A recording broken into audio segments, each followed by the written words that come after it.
I'm the priest of the temple, so I give you a good blessing. You may live a long life and a good success in your life, Inshallah. prosperity, health, and wealth. This is my humbly blessing with you. Thank you. God bless you too. Thank you. As-salama. Shukran. As-salama. Thank you so much. The single largest population in the United Arab Emirates are Indians, who stand at approximately 3 million people, 25% who practice the Hindu faith.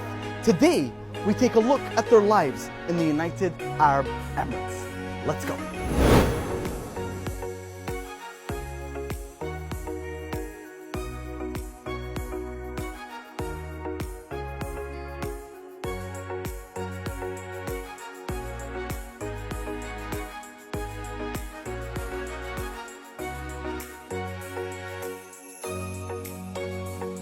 We are now at Dubai's Spice Souk, and to get to the Hindu temple, we need to take a boat ride, the Abra ride, which is about 5 minutes to the other side of the creek, to the Al Bastakia, or what is now known as the Al Fahidi district.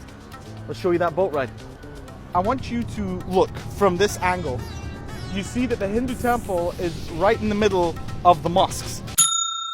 It's kind of symbolic in a way that, like, you know, this is a Muslim country, all right, but you are also protected no matter who you are, where you're from, what you believe in.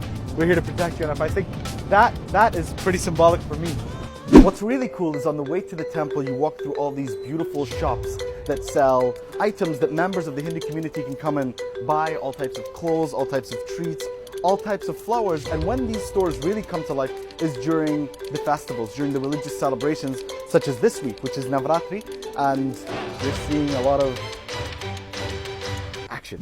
All right, so we've just arrived at the Hindu temple, and first things first, like when I go to a mosque, like when I visited the Gurudwara, shoes, socks off, and time to clean up.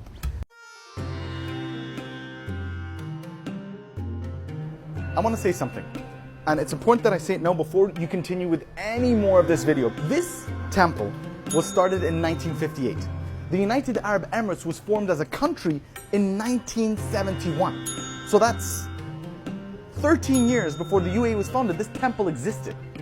So that speaks to the incredible ties between India and the UAE historically, before we were even a country, and more towards the religious tolerance and acceptance way before we had a year of tolerance this year.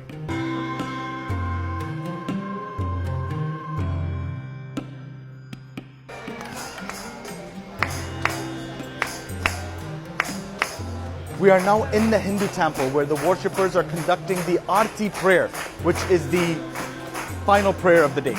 The very height of everything. This is the prayer they do. Then they give their offerings and then they go home. So we get to see this at the very end. Now we're in front of a process called Abhishek or Abhishekam, and it is an offering that Hindus give to the god, which is a mix of milk and water, and they all conduct it in this process to give their offerings.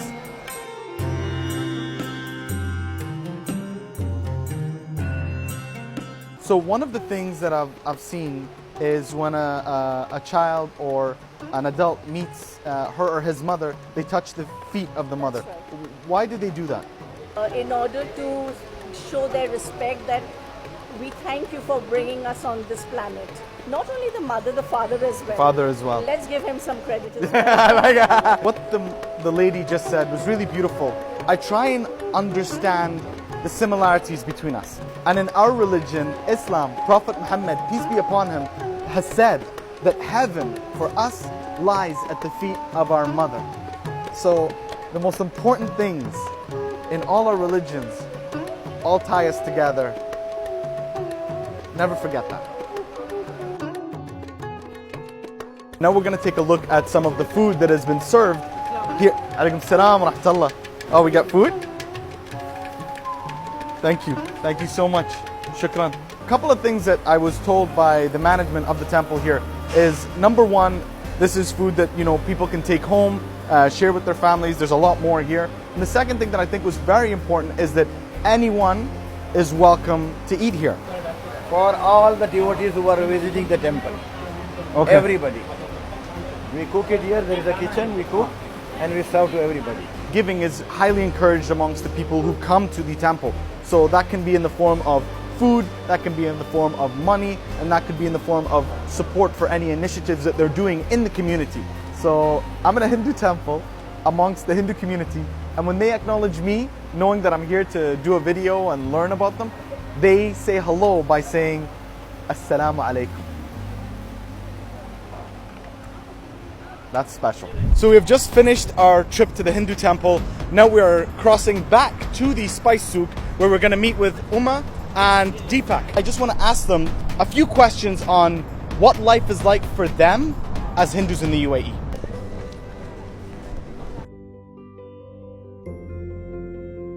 If you could sum up in one sentence what life is like for you both individually as Hindus in the UAE, what would your line be of your experience here? I would say that it is awesome because for me, I'm not missing much. Whatever I'm doing in my country, I'm able to practice that here. And when we move around, especially in the areas of Bardubai, Mankul, Karama, I don't feel that I'm out of India. Wow. The setup, the lightings, the felicitations, everything is so amazing that you don't really miss being out of India, especially when it comes to festive seasons. So I'm starving, and Govind said that you're going to take us somewhere to eat. Yes, so there is a special restaurant when it comes to Indian cuisine and Okay. North Indian cuisine. It's a veg restaurant, and it's Vegetarian, called vegetarian restaurant, and it's called Rajdhani. So once you reach there, you will see that. Let's not talk about it. I like it. Oh, let's keep them surprised.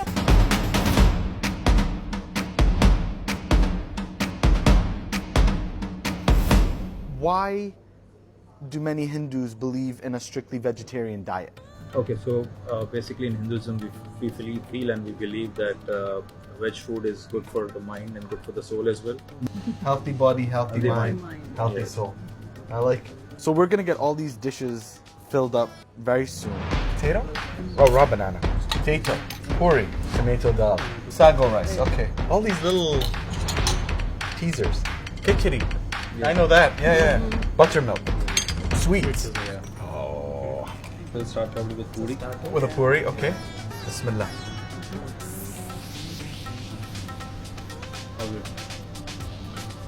It's got a kick to it, huh? There's some action happening there. Very subtle though. Yeah, it's subtle. So this year is UAE's Year of Tolerance. What does that mean to you as the Hindu community? So I feel that we are truly blessed that way, wherein we are able to practice what we are used to and we are accepted as well. So it's about freedom and acceptance. Beautiful.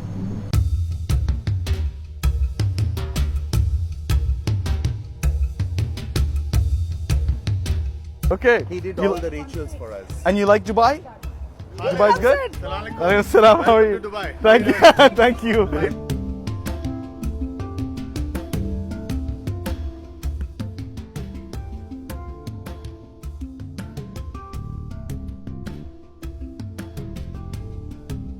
We are in the middle of the Navratri now, Okay. wherein it's a festival celebrated by all Indians. It is where the evil is suppressed and the goodness triumphs.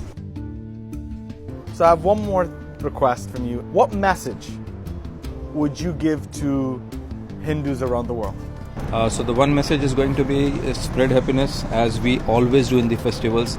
Festival should not be an exception. Spread happiness throughout and stay happy and have fun. I firmly believe that accept people and then they accept you. So continue what we are doing in the right way and be peace everywhere. High five. Thank you so much. Today we got a look into the lives of the Hindu community in the UAE. But to me, it just wasn't a look into a different religion, but it was a history lesson for all of us of two communities that have been together since before the start of this country. In April of this year, the first stone was laid for the building of the UAE's largest temple on land donated by the UAE royal family. It is a place that has been quoted by priests as the largest place for people of all faiths and religions to come and experience the Hindu faith. And to me, everything that we've seen today, all the beautiful people, all the experiences, all the places we've seen, the temple being built in 2022 shows that the Indian and Hindu community are not just an important part of our past, but they're an important part of our future too. Much love and God bless you.